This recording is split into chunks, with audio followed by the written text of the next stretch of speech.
नमस्कार दोस्तों, मैं दीपक शर्मा अंग्रेश आपका स्वागत करता हूं द लीगल चैम्बर में। अब दोस्तों, आज की इस वीडियो के अंदर हम एक बेहद ज्यादा महत्वपूर्ण टॉपिक आप सभी लोगों के साथ डिस्कस करने वाले हैं, जिसे नवंबर 2023 की जो लेटेस्ट जजमेंट आई है उसको रिलेटेड करते हुए आप लोगों को यह चीज क्लियर की जाएगी। अब दोस्तों, कई बार यह देखा जाता है कि जब किसी पारिवारिक संपत्ति के अंदर हिस्से को लेकर मांग की जाती है या फिर किसी संपत्ति में बंटवारे की मांग होती है, तो वो जो बंटवारा किया जाता है वो गलत तरीके से किया जाता है। जैसे कि कोर्ट में एक पार्टीशन सूट डाल दिया जाता है जिसके अंदर सभी जितनी भी पार्टीज होती हैं, जितने भी हिस्सेदार होते हैं, उनको कोर्ट केस के अंदर पार्टी नहीं बनाया जाता। अब दोस्तों, क्या ऐसी कंडीशन में, उस स्थिति में जिसको जितना हिस्सा मिलेगा वो क्या लीगली रूप से वैलिड होगा? क्या वो चीज वहां पर लीगली रूप से कंसीडर नहीं की जाएगी? यानी कि दोस्तों, अगर एक ऐसी सिचुएशन बन रही है जिसके अंदर जितनी भी जरूरी पार्टी थी उनको कोर्ट केस के अंदर इन्वॉल्व नहीं किया गया, तो क्या ऐसे केस की कोर्ट के अंदर मान्यता रखी जाएगी? अब ये सारी चीज मैं रेलिवेंट जजमेंट के साथ आप लोगों के साथ डिस्कस करने आया हूं। अब दोस्तों, अगर आप लोगों को हमारी ये वीडियो अच्छी लगती है, अगर आप लोगों को हमारी तरफ से किए गए एफर्ट्स अच्छे लगते हैं, तो मेरा आप लोगों से अनुरोध है, वीडियो को आप लाइक जरूर कीजिएगा और साथ ही साथ अपना वैल्यूएबल कमेंट सेक्शन में जरूर लिखिए। तो चलिए दोस्तों, अब आज की इस वीडियो को हम ज्यादा लंबा ना करते हुए आज की इस वीडियो को स्टार्ट करते हैं।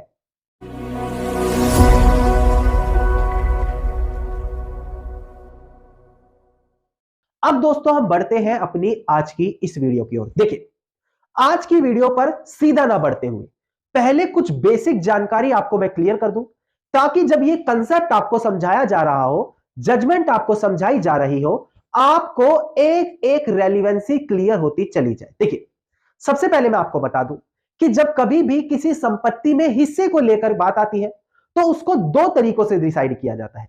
पहला, जब कोर्ट जाने की जरूरत नहीं होती, कोर्ट के बाहर इसका निपटारा कर दिया जाता है।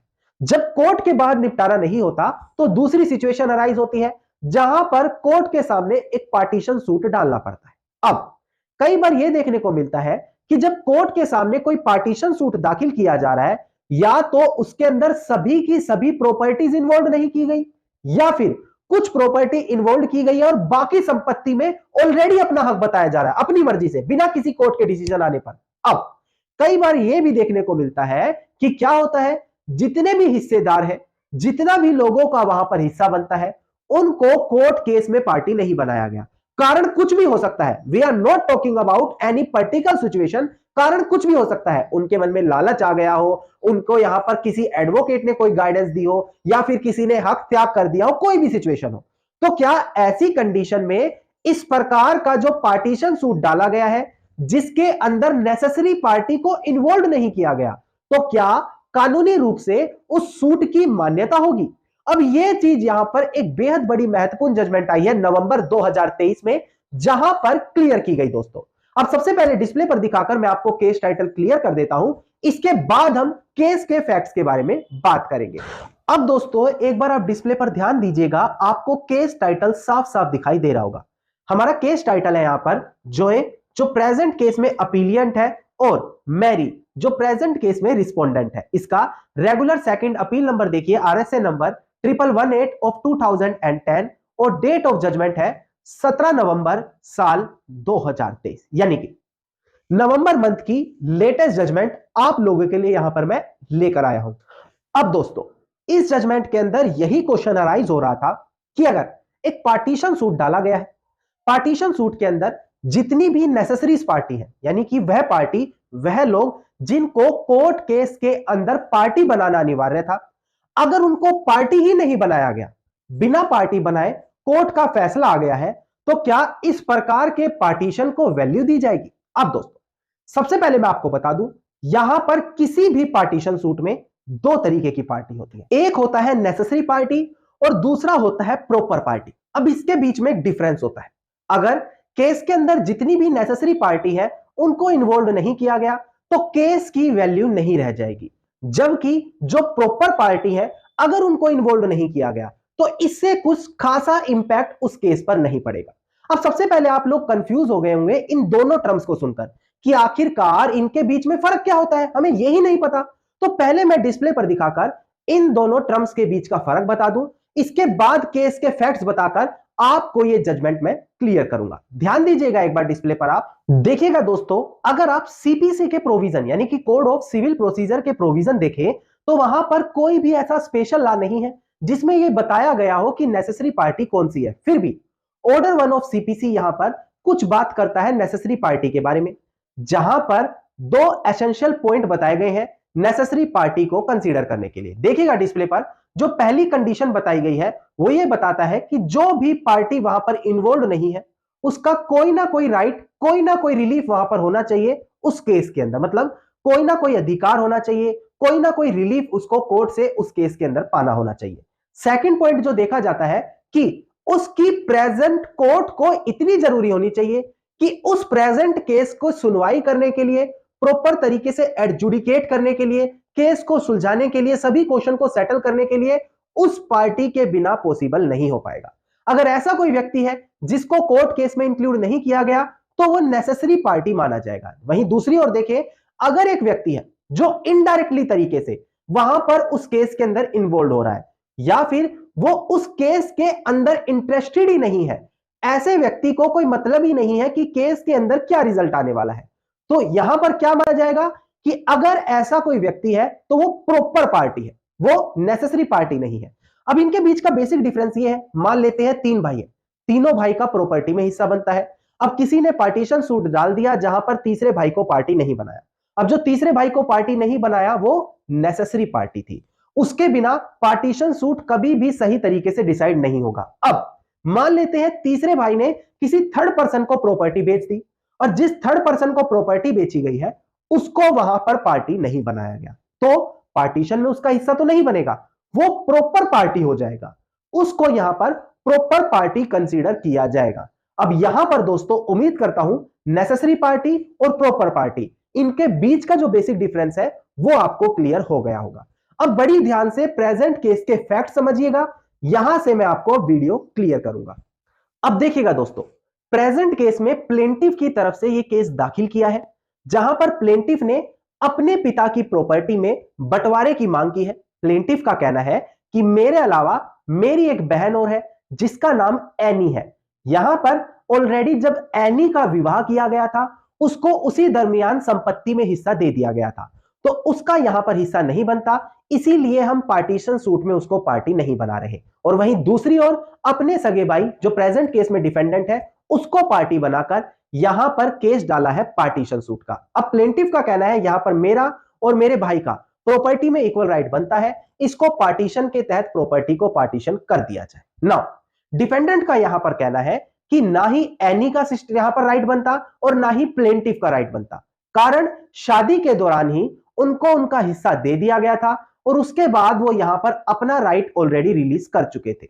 और प्रेजेंट केस में प्लेंटिफ और जो उसकी सिस्टर यानी कि एनी है उन दोनों का ही अधिकार नहीं होगा कि वो इस केस में अपना राइट इन्वॉल्व करा सके। इसके बाद प्लेंटिफ ने यहां पर जब ये क्लेम किया कि भाई मेरा राइट बनता है, तो ट्रायल कोर्ट ने यहां पर यही पाया कि प्लेंटिफ का कोई राइट ही नहीं बनता, उनको शादी के दौरान ही ऑलरेडी उनका हिस्सा मिल चुका था। नाउ यहां पर यह मैटर ऑनरेबल अपीलिएंट कोर्ट के सामने पहुंचा। अब अपीलिएंट कोर्ट के सामने भी यही सेम क्वेश्चन आया जहां पर अपीलिएंट कोर्ट ने ट्रायल कोर्ट का फैसला ही पलट दिया। अपीलिएंट कोर्ट ने पाया कि नहीं भाई, तीनों का यानी कि प्लेंटिफ, उसकी सिस्टर जो थी एनी और जो डिफेंडेंट था, उन तीनों का ही यहां पर अधिकार बनेगा according to Hindu Succession Act, और उनका हिस्सा देने के लिए यहां पर मना नहीं किया जा सकता। नाउ यह मैटर अब सेकंड अपील के माध्यम से ऑनरेबल केरला हाई कोर्ट के सामने पहुंचा। अब केरला हाई कोर्ट के सामने यही ऑप्शन आया, यही क्वेश्चन अराइज हुआ कि क्या प्लेंटिफ का यहां पर हिस्सा बनेगा, जबकि डिफेंडेंट का कहना है कि प्रेजेंट केस में तो शादी के दौरान ही उसको हिस्सा दे दिया गया था और उसके बाद अब उसका अधिकार नहीं बनना चाहिए। साथ ही साथ ऑनरेबल हाई कोर्ट ने यहां पर एक चीज और पाई कि इनकी एक सिस्टर और है जो एनी है, उनको यहां पर इन्वॉल्व नहीं किया गया।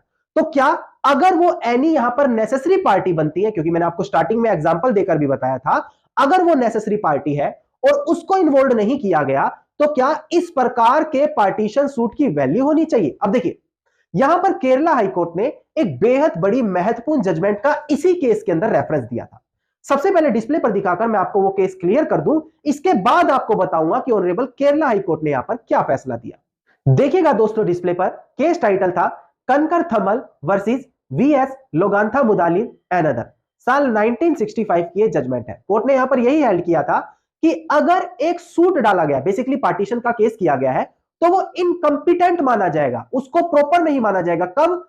अगर जो केस के अंदर हियर्स है, जिस व्यक्ति का देहांत हुआ है उसके जो आगे उत्तराधिकारी है, जो प्रॉपर्टी को इनहेरिटेड करने वाले हैं, यानी कि जिनका वहां पर हिस्सा बनता है, उन्हीं को इंप्लीड नहीं किया गया। मतलब उन्हीं को केस के अंदर अगर पार्टी नहीं बनाया गया तो वो केस इनकम्पिटेंट माना जाएगा। इसके अलावा यह भी पाया गया कि इस प्रकार के केसल को फैटल माना जाएगा अगर केस के अंदर जो नेसेसरी पार्टी है उनको वहां पर इंप्लीड नहीं किया गया। तो यहां पर कोर्ट ने यही पाया कि प्रेजेंट केस के अंदर यहां पर जो राइट बनते थे पार्टी को, उनको वहां पर प्रॉपर तरीके से कंसीडर नहीं किया गया, क्योंकि प्रेजेंट केस के अंदर जो भी नेसेसरी पार्टी थी, जैसे कि प्रेजेंट केस में एनी थी, उनको इंप्लीड ही नहीं किया गया। और जब तक प्रॉपर तरीके से उनको इंप्लीड नहीं किया गया तो कैसे एक पार्टीशन सूट को हम आगे सुनवाई कर सकते हैं। और यहां पर ऑनरेबल हाईकोर्ट ने इस अपील को एक्सेप्ट करते हुए इस मैटर को दोबारा से फर्स्ट अपीलियंट कोर्ट के सामने भेज दिया, जहां पर जितनी भी नेसेसरी पार्टी इस केस में बनती है उनको दोबारा से इंप्लीड करके इस केस की सुनवाई करने का आदेश दिया गया। ना दोस्तों, यहां से आपको क्या क्लियर हुआ? देखिए, अगर कोई भी पार्टीशन सूट डाल रहा है या फिर आपकी कोई संपत्ति थी जिसमें आपका हिस्सा बन रहा था, चाहे वो कोर्ट के थ्रू पार्टीशन हुआ है या बाहर तरीके से पार्टीशन हुआ है, यानी कि आपसी रूप से सेटलमेंट हुआ है, अगर उसके अंदर आप नेसेसरी पार्टी बनते थे और आपको पार्टी नहीं बनाया गया तो आप वहां पर उठकर आज भी अपनी आवाज उठा पाएंगे और आप अगर कोई ऐसा कोर्ट केस हुआ है उसको भी यहां पर वॉइड ठहरा सकते हैं। बिकॉज अगेन मैं समझा देता हूं, आप वहां पर नेसेसरी पार्टी होंगे और अगर आप ही को पार्टी नहीं किया गया, इंप्लीड नहीं किया गया कोर्ट केस में, तो वो चीज वैलिड नहीं मानी जाएगी। और ये चीज मैंने आज आपको रेलिवेंट जजमेंट के साथ क्लियर कर दी दोस्तों। धन्यवाद दोस्तों। उम्मीद करता हूं वीडियो के अंदर मिली जानकारी आप सभी लोगों के लिए बेहद ज्यादा लाभदायक साबित होगी। वीडियो के अंदर अगर मिली जानकारी आप सभी लोगों को अच्छी लगी तो वीडियो को आप लाइक, शेयर और कमेंट जरूर कीजिएगा।